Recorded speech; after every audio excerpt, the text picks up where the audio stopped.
ಭಾರತದ ಜನಗಳಾದ ನಾವು ಭಾರತವನ್ನು ಒಂದು ಸಾರ್ವಭೌಮ ಸಮಾಜವಾದಿ ಸರ್ವಧರ್ಮ ಸಮಭಾವದ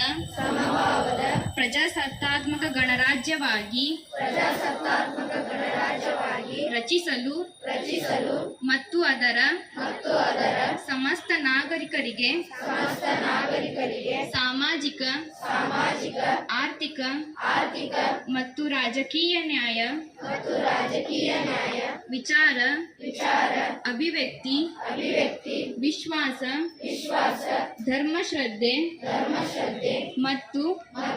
ಉಪಾಸನಾ ಸ್ವಾತಂತ್ರ್ಯ ಸ್ಥಾನಮಾನ ಹಾಗೂ ಅವಕಾಶ ಸಮಾನತೆ ದೊರೆಯುವಂತೆ ಮಾಡಲು ಮತ್ತು ವ್ಯಕ್ತಿ ಗೌರವವನ್ನು ರಾಷ್ಟ್ರದ ಏಕತೆಯನ್ನು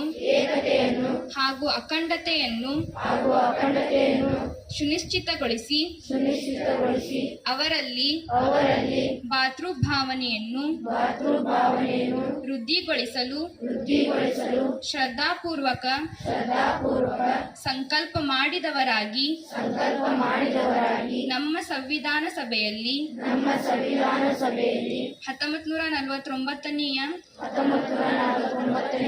ಇಸವಿ ನವೆಂಬರ್ ತಿಂಗಳ 26ನೇ ತಾರೀಕಾದ ಈ ದಿವಸ ಈ ಮೂಲಕ ಈ ಸಂವಿಧಾನವನ್ನು ಅಂಗೀಕರಿಸಿ ಅಧಿನಿಯಮಿಸಿ ಅರ್ಪಿಸಿಕೊಂಡಿದ್ದೇವೆ. ಜೈ ಹಿಂದ್, ಜೈ ಕರ್ನಾಟಕ.